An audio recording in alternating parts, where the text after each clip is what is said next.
কেন্দ্রীয় শহীদ মিনারে সর্বস্তরের মানুষের শ্রদ্ধা নিবেদনের খবর জানাতে যুক্ত হচ্ছেন সহকর্মী ফারুক ভূঁইয়া রবিন ও ফারজানা আলম লিনা। আমরা সরাসরি যাচ্ছি তাদের কাছে।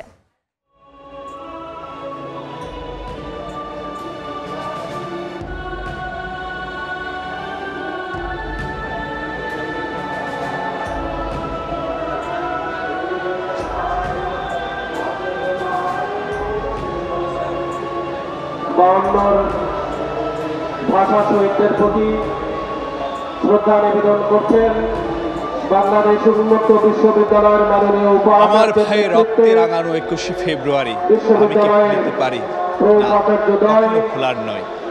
মাতৃভাষার মর্যাদা রক্ষার জন্য যারা জীবন বিলিয়ে গেছেন, যারা তাদের স্মরণ করতে, তাদের প্রতি শ্রদ্ধা নিবেদন করতে কেন্দ্রীয় শহীদ মিনারে এখন হাজার হাজার মানুষের বেলা বাড়ার সঙ্গে সঙ্গে কিন্তু মানুষের যে ঢল সেটি ক্রমশই বাড়ছে। নানা শ্রেণী পেশা এবং দলমত নির্বিশেষে সবাই আসছেন দূর থেকে হলেও একটুখানি শহীদদের উদ্দেশ্যে শ্রদ্ধা নিবেদনের জন্য, এবং তারা খুব দ্রুততার সাথেই কিন্তু এই শহীদ মিনার প্রাঙ্গণ ত্যাগ করছেন যাতে অন্যরা সবাই যেন তাদের শ্রদ্ধা নিবেদন করতে পারে, ফুল দিতে পারে। সেজন্য ভোরের আলো ফোটার পর থেকে আমরা যেটি দেখছিলাম, মানুষের যে ভিড় সেটি কিন্তু ক্রমেই বাড়ছিল, এবং এখন কেন্দ্রীয় শহীদ মিনার এলাকায় যেন তিল ধারণের ঠাঁই নেই। সমাজের নানা শ্রেণী পেশার মানুষ এখন আসছেন। একদিকে যেমন আমরা দেখছি যে অনেক শিক্ষার্থী কিন্তু তারা আসছেন, বিভিন্ন শিক্ষা প্রতিষ্ঠানের শিক্ষক শিক্ষার্থীরা তারা আসছেন। ঠিক একইভাবে বিভিন্ন সামাজিক সাংস্কৃতিক রাজনৈতিক সংগঠনের প্রতিনিধিরাও কিন্তু আসছেন।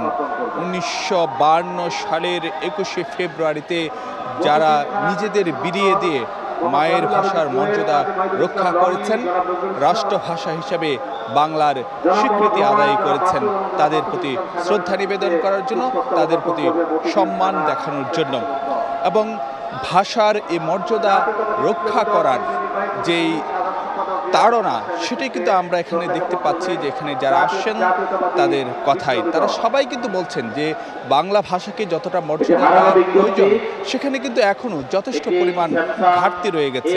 তারা চান যাপিত জীবনের জন্য আমরা আরও সতর্ক হই, সবাই যেন সেই জায়গাটিতে গুরুত্ব দেয়, অর্থাৎ বাংলার সর্বস্তরে ব্যবহার নিশ্চিত করা এবং যথাযথ মর্যাদা সেটি যেন নিশ্চিত করা হয়, সেই বিষয়টির উপরেই কিন্তু এখানে যারা শ্রদ্ধা নিবেদন করতে আসছেন তাদের সবাই কিন্তু সেই কথাগুলোই কিন্তু সবার কণ্ঠে অনুপ্রাণিত হচ্ছে।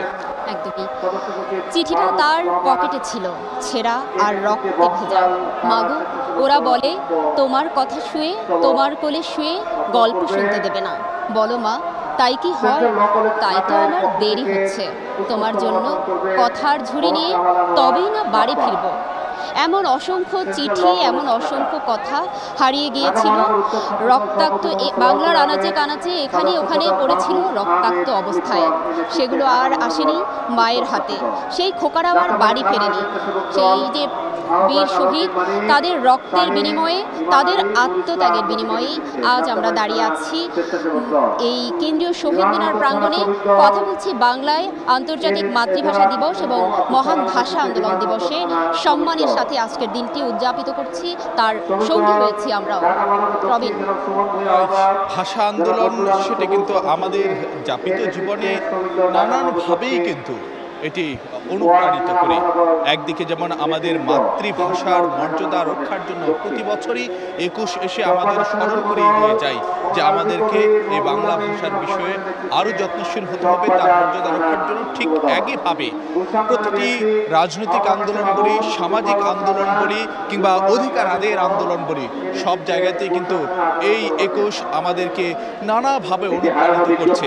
কারণ আমরা যদি বলতে চাই যে পাকিস্তানি শাসনামলের সময় এই যে একটি বৈষম্যের বিরুদ্ধে সেখানে কিন্তু একটি যে সরব হওয়ার একটি প্রথম ধাপ ছিল বাঙালির জন্য ভাষা আন্দোলন।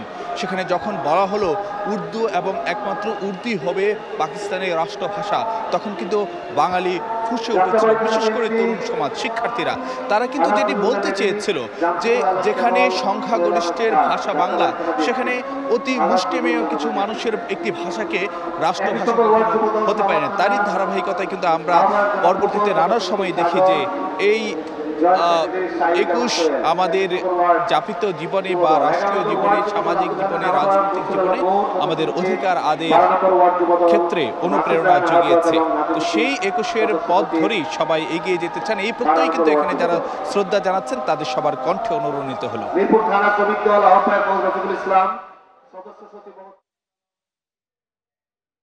আমরা সরাসরি যুক্ত ছিলাম কেন্দ্রীয় শহীদ মিনার থেকে।